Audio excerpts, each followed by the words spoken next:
Eh bien salut tout le monde, c'est AZK, bienvenue pour ce DeFi Actu du 6 juillet 2024, j'espère que vous allez bien.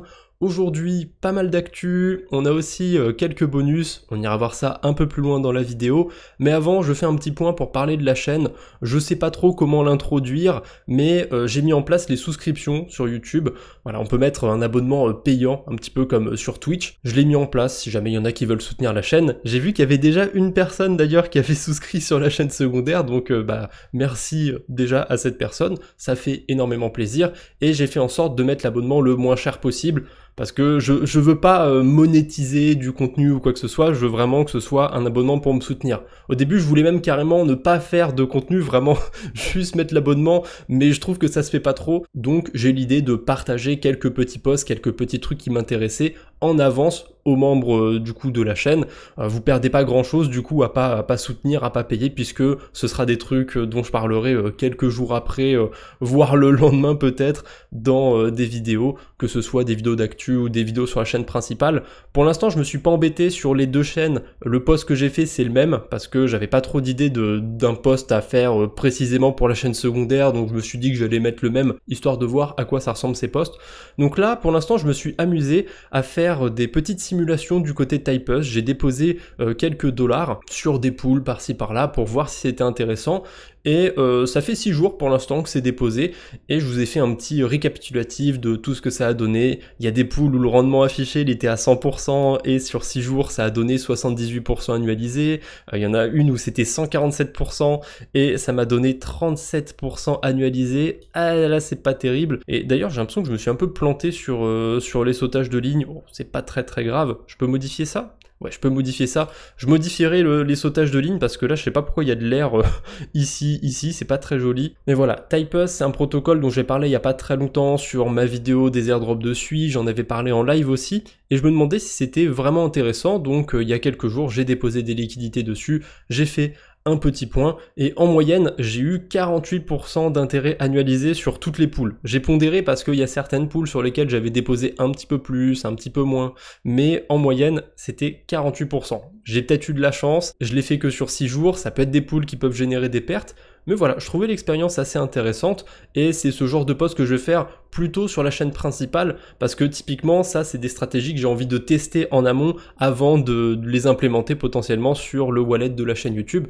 parce que j'ai repris la série de vidéos où je vous fais un suivi de portefeuille. Sur la chaîne secondaire je sais pas trop quel post dédié je pourrais faire. Après les opportunités de deal ça marche aussi, vu que je parle vu que de temps en temps je fais des quadbos sur la DeFi. Voilà, la page de pub elle était un petit peu longue, désolé, je savais vraiment pas comment l'intégrer, j'ai pas envie que ce soit mal vu, avare de ma part. Donc tant pis, voilà, je le partage, au moins c'est fait. Si jamais ça vous intéresse de rejoindre la chaîne, en tout cas, vous avez le bouton en dessous de la vidéo. Allez, on commence enfin les petites news, et on va commencer avec deux petits airdrops.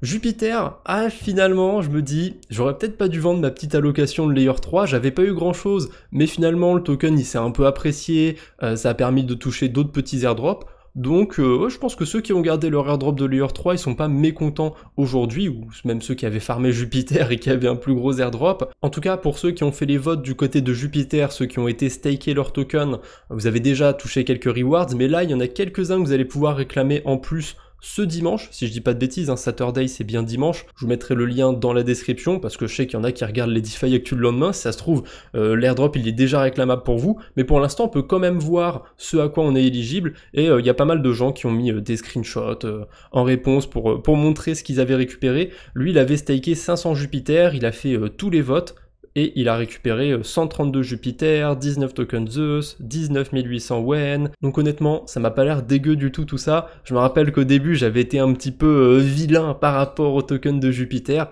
Bah voilà, comme quoi je me suis planté, j'étais déjà revenu dessus, mais voilà, c'est l'occasion quand même de revenir une fois de plus. Ça arrive, je me suis planté. Par contre ça va, il y a un autre token d'airdrop sur lequel on va revenir et sur lequel je me suis pas planté. ZK Sync, c'est pas celui-là sur lequel je me suis pas planté, pour l'instant c'est pas terrible le cours du token ZK, mais si jamais vous avez des VE Cake sur PancakeSwap, ou si vous avez été assez actif du côté de ZK Sync, vous avez peut-être des tokens ZK à récupérer. Pour vous donner une idée, il y avait quelques quêtes à faire sur PancakeSwap, sur Layer 3, je les ai toutes faites je crois, ou en tout cas j'en ai fait quelques-unes, j'ai pas été éligible. Donc si vous avez vraiment fait des petites interactions, vous attendez pas à être éligible, mais si vous avez, j'en sais rien moi, déposé 1000 $ de liquidité sur PancakeSwap pendant un mois peut-être, faut pas l'avoir fait les derniers jours, faut l'avoir fait quand même avant l'airdrop de ZK Sync, mais si c'est votre cas, eh ben vous avez peut-être quelque chose à réclamer. C'est un peu chiant, il n'y a pas de lien direct pour aller réclamer, il faut se rendre sur l'accueil de PancakeSwap, se mettre sur la blockchain ZK Sync, et il faut être assez rapide. En haut, on a un petit bandeau avec les actualités qui défilent, il faut bien se mettre sur l'actualité avec l'airdrop de ZK Sync, checker son éligibilité et éventuellement réclamer ses tokens si on en a. C'est pas un énorme airdrop, ils ont que 2,4 millions de tokens ZK à distribuer, donc ça fait même pas 1 million de $ au cours actuel, ça fait dans les 300 000 $ si je dis pas de bêtises. Et ça c'est ce que je reproche à ZK Sync, ils ont fait un gros airdrop pour les utilisateurs, c'est cool, mais pour les projets, il n'y a pas eu tant de tokens que ça. Je trouve que la balance elle a pas été très bien équilibrée pour ZK. Toujours dans les airdrops, on a Layer 3 qui a partagé ses tokenomics. C'est assez marrant parce que pour leur total supply, ils ont choisi un nombre avec que des 3. Au tout début, il y aura 7,5% des tokens. Il y en a 1,5% de tous les tokens qui vont être alloués à la saison 2 et 6% du coup qui vont être alloués à la saison 1 et aux OG. Je trouve que c'est pas mal comme répartition, ça favorise quand même un petit peu plus ceux qui étaient là au début et un petit peu moins les opportunistes qui sont arrivés à la saison 2. Je sais, je tire un petit peu sur une partie de ma communauté, je sais qu'il y en a qui sont arrivés à la saison 2, après Layer 3, moi je suis un OG, donc forcément je suis content qu'ils augmentent peut-être un petit peu mon allocation, forcément je suis biaisé de ce côté-là. En tout cas, pour aller un petit peu plus loin, ils ont parlé de pas mal de choses autour de leur token, il y aura un système de burn a priori, il y a 51% des tokens qui seront alloués à la communauté, ça va être distribué sur 4 ans, voilà on a un petit graphique de ce que ça va donner la répartition des tokens au fil des mois. J'ai quand même l'impression qu'il y a un truc qui marche pas sur leur graphique, c'est qu'au début, il y aura des tokens qui vont être distribués pour l'airdrop et ils se voient pas du tout au tout début de leur graphique. Donc j'ai pas l'impression qu'il soit super bien fait ce petit graphique. Peu importe, en tout cas, la snapshot de la saison 2, elle est pas terminée, même si on peut déjà minter tous les cubes de l'infini. La snapshot, c'est le 22 juillet. Donc à mon avis, continuer d'utiliser Layer 3, de potentiellement faire du volume dessus. Quand je dis faire du volume, c'est pas sur les cubes, c'est vraiment sur l'agrégateur de trade et de bridge. Bien évidemment, prenez les discounts si vous allez bridger, si vous allez trader sur Layer 3, parce que les frais, ils sont vraiment pas terribles. Et j'ai remarqué un truc, la dernière fois, je voulais bridger sur Layer 3 en utilisant Jumper, et ça marchait pas. Par contre, quand je l'ai essayé avec Socket, ça marchait tout de suite. Donc, si vous voulez bridger en utilisant Layer 3, je vous conseille d'utiliser Socket. Il y a plus de chances que ça marche. C'est un petit tips, mais à mon avis, si la saison elle dure encore quelques semaines, c'est que ça peut être intéressant de continuer de farmer, surtout au niveau des choses qui sont moins évidentes. Ce qui est évident pour les gens, c'est d'aller farmer des cubes, parce que c'est entre guillemets le système à point de Layer 3. Alors que là, on peut avoir une utilisation normale de la DeFi. On est souvent amené à faire des swaps, à faire des bridges. Avec les discounts, on n'a pas de frais supplémentaires. Vraiment, utiliser les discounts de bridge et de trade parce que c'est une arnaque. Sinon, Layer 3, je sais pas combien ils mettent de frais, mais c'est élevé. Enfin voilà, c'était la petite astuce du jour. On sait jamais, pour ceux qui ont bien farmé du côté de Layer 3, je pense qu'il ne faut pas regarder que les cubes. On a un petit récap aussi du côté de Jumper. La saison 2 est terminée. Ils n'ont pas prévu de lancer plus de saisons, mais on peut quand même continuer d'accumuler de l'XP sur nos transactions Jumper. C'est un peu curieux ça, il n'y a pas de saison, mais on gagne quand même encore de l'XP, donc c'est leur système à points. Je le sens moyen, pour moi c'est un peu une saison déguisée, et en tout cas pour ceux qui ont participé à la saison 1 et à la saison 2, il y aura un bonus d'XP, 25% pour les utilisateurs de la saison 1, 15% pour les utilisateurs de la saison 2. Aucune idée de si les boosts sont cumulables, j'ai pas fait attention.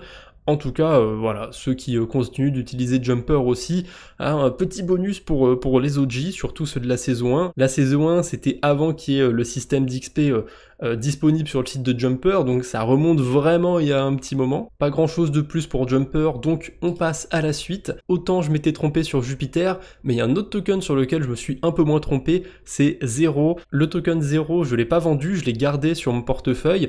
Et pour l'instant, je suis plutôt content de l'avoir gardé parce qu'il s'apprécie bien. Déjà le 1er juillet, j'avais fait un petit post pour dire que ceux qui étaient restés sur la pool 0 Ethereum, ils risquaient de sous-performer parce que ça se sentait que le token 0 il allait s'apprécier davantage. Alors ça s'est confirmé juste après mon tweet, ça a monté un petit peu, ensuite on a une grosse baisse sur le marché, mais 0 il est reparti comme une flèche là depuis la baisse qu'on a eue sur le marché crypto depuis hier. Je sais pas trop s'il y a quelque chose qui drive en particulier cette hausse, mais voilà, 0 contre Ethereum, il est bientôt sur des nouveaux ATH, et si on vire un petit peu les prix extrêmes qu'il y avait au tout début de son lancement, on peut même dire qu'il est sur un ATH, hein, si on supprime un petit peu les mèches de ces bougies là. Donc le token est bien parti. Je précise encore que là je regarde contre l'Ether et pas contre le dollar. Contre le dollar, le graphique il est un petit peu moins joli à regarder, on va dire, mais globalement on est quand même sur la même forme, hein. Il est quand même en train de repartir à la hausse.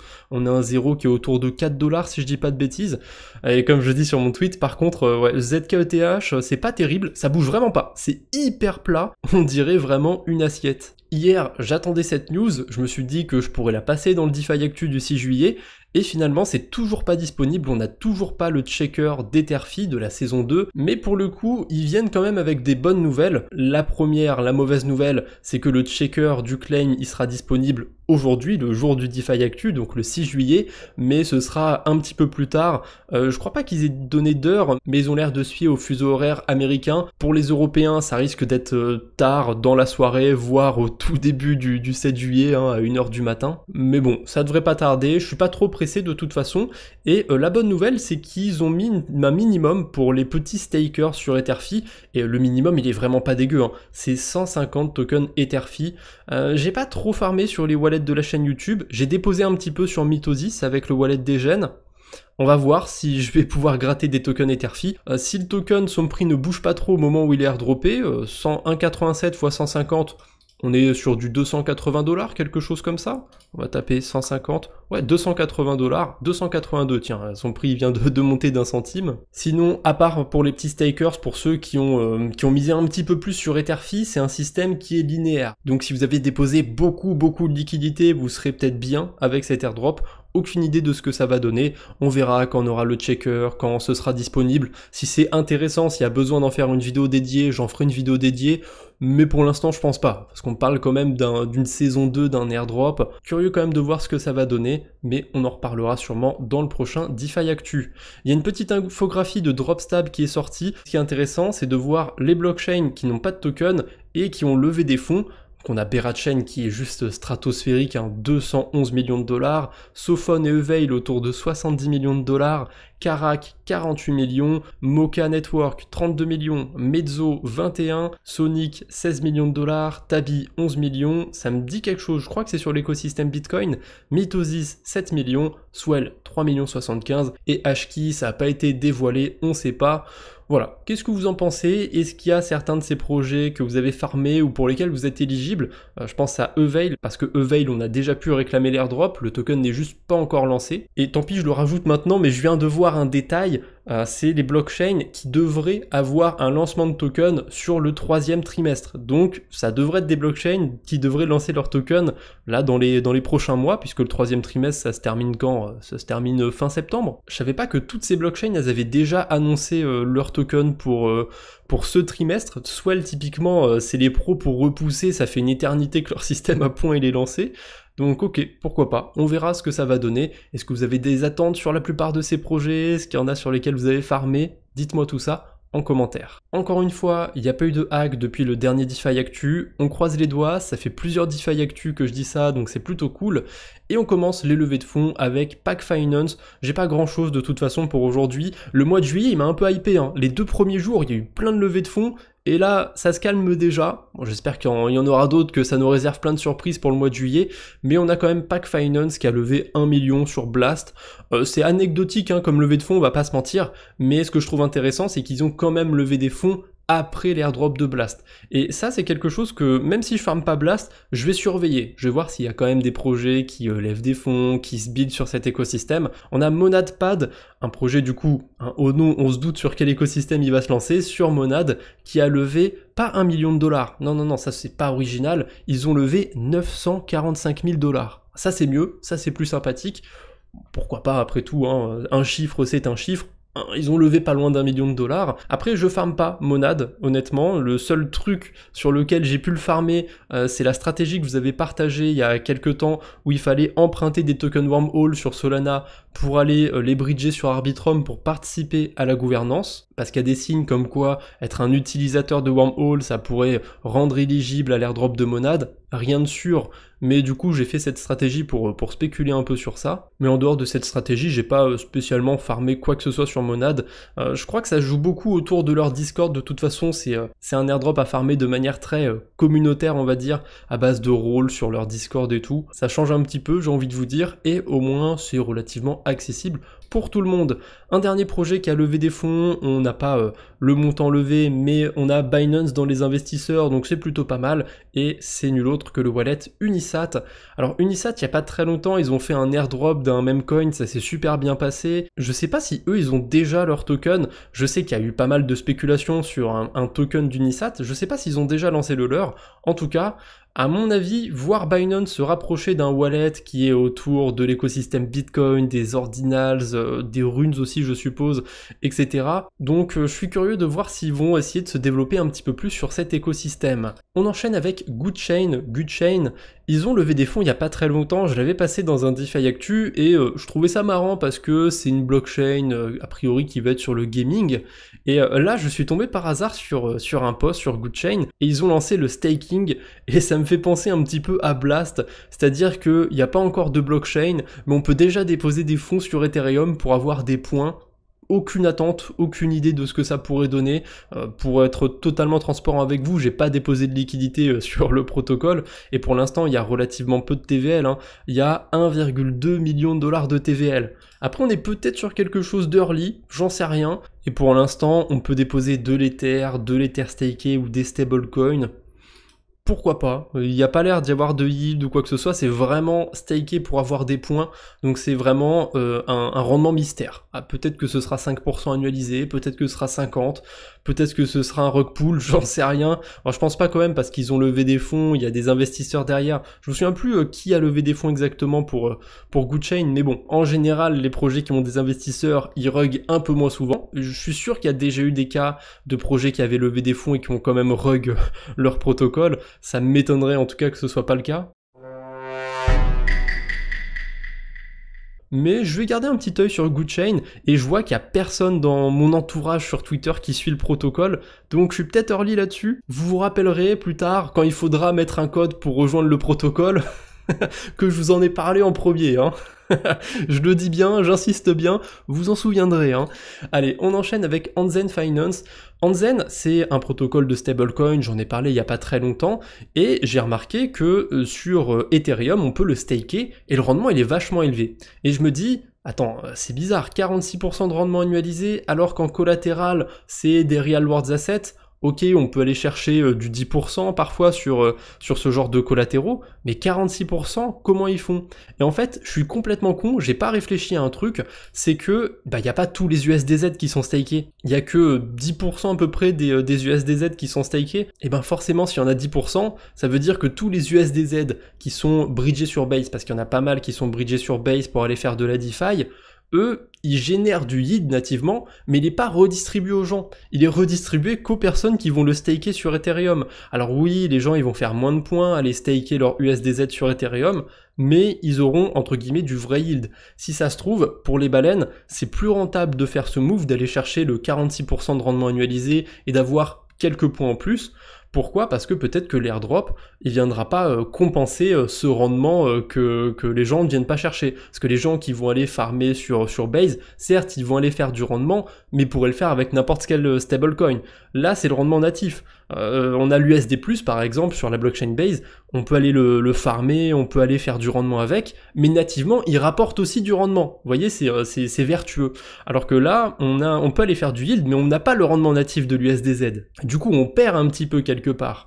Donc je suis vraiment curieux de voir ce que ça va donner, ce petit protocole Hansen. Et pour vous donner un petit peu une idée du système à points, de si c'est farmé ou pas, pour l'instant j'ai 185 points, 185 points, non j'ai déposé 185 $, j'ai été vérifié, ça fait que 5 jours à peu près que c'est déposé, et je suis top 2332. Enfin voilà, je voulais faire un petit point sur le protocole Hansen, parce que je l'ai découvert il y a quoi, une petite semaine à peu près, ouais c'est une bonne semaine même, et franchement le protocole je le trouve très sympathique. Après bien évidemment, que ce soit GoodChain, que ce soit Hansen, ou que ce soit Nimbora qu'on va aller voir, pas de conseils en investissement dans cette vidéo. Et Nimbora justement, pourquoi je voulais vous en parler aussi, j'ai vu Bravos qui parlait de ce protocole, et je me suis dit, ah j'ai vu le nom passer, mais je sais pas exactement ce qu'ils font, et c'est intéressant, j'irai peut-être pas mettre des liquidités là-dessus, mais le principe il est intéressant.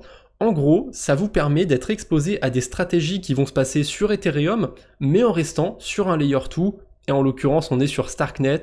En plus on est incentivé pour apporter des liquidités. On a 26% d'intérêt sur la plupart des pools en token Starknet, enfin c'est pas entièrement en token Starknet, mais c'est la plus grosse partie des intérêts. Le principe c'est de mutualiser certaines stratégies sur Ethereum, ça permet du coup de s'exposer à des stratégies sur Ethereum sans en subir les frais. Je trouve que le principe est vraiment bien, je pense pas qu'il y ait d'équivalent sur d'autres layer 2, j'ai vu ça que sur Starknet pour l'instant et que sur Nimbora, et on a même possibilité d'emprunter directement en utilisant Liquity. Alors il n'y a pas beaucoup de TVL, il n'y a pas trop de liquidité, j'ai pas testé, donc je peux pas vous dire si ça marche bien, mais encore une fois on est incentivé de ce côté-là, puisque si jamais on emprunte du LUSD, on est payé à 18% annualisé en token Starknet. Honnêtement ça a pas l'air dégueu, hein. On dépose des ETH en collatéral, on emprunte un stablecoin, on est payé à 18%.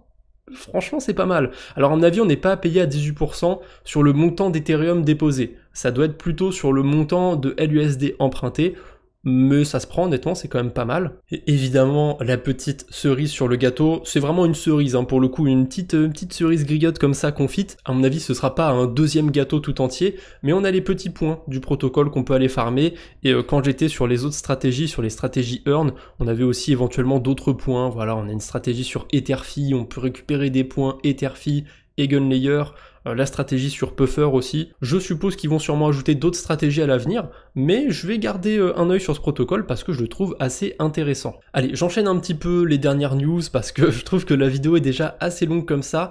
On a une petite nouveauté du côté de Odos, ils vont nous rajouter des ordres limites. Qu'est-ce que c'est les ordres limites pour ceux qui ne connaissent pas? Eh ben c'est la possibilité de faire un petit peu comme sur les exchanges, on peut mettre des ordres où à tel prix on peut acheter tel crypto. Par exemple je peux mettre un ordre limite sur Ethereum à 2800 $, et si jamais il descend à 2800 $, boum, je peux en acheter. À l'inverse, je peux mettre un ordre limite à 3500 $, à 4000, au prix que vous voulez, et si jamais ça a atteint ce prix-là, boum, c'est vendu. Alors c'est pas le premier protocole sur la DeFi hein, qui permet de faire des ordres limites, il y en a sur la plupart des agrégateurs, mais c'est quand même une bonne chose que ça arrive aussi du côté d'Odos, parce que j'aime bien le protocole Odos, et ils ont fait ça dans les règles de l'art, ils ont fait leur petit audit avec Alborn Security, donc tout a l'air carré du côté d'Odos. Pour terminer ce DeFi Actu, un petit peu de drama, j'avais envie de parler un petit peu du EGLD Squeeze.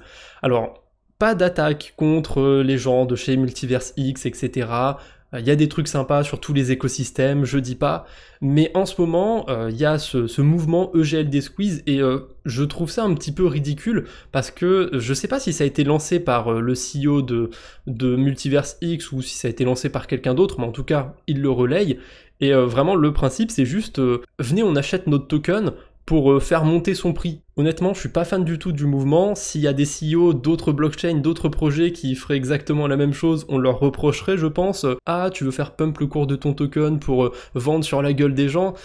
Ouais, quand c'est le CEO d'une blockchain qui dit à sa communauté de faire pumper le token, honnêtement on est plus proche d'un meme coin qu'autre chose, hein. Je veux pas être méchant envers Multiverse X, mais c'est plutôt des pratiques qu'on a du côté des meme coins, et oui j'ai vu des gens me dire c'est pour faire un petit peu comme GameStop, vous voyez, c'est pour faire un petit peu pumper le cours, machin truc, la communauté, tout ça. Le souci de cette comparaison, c'est que c'est clairement vu comme un meme stock GameStop, hein, et aussi il y avait AMC, les cinémas aux États-Unis, donc clairement je suis pas du tout pour ce EGLD Squeeze, le token ne m'intéresse pas spécialement, et ça me convainc pas du tout d'aller en acheter. En revanche, il y a Asher qui a mis 75 000 $ je crois, en tout cas il a partagé une transaction sur l'explorateur.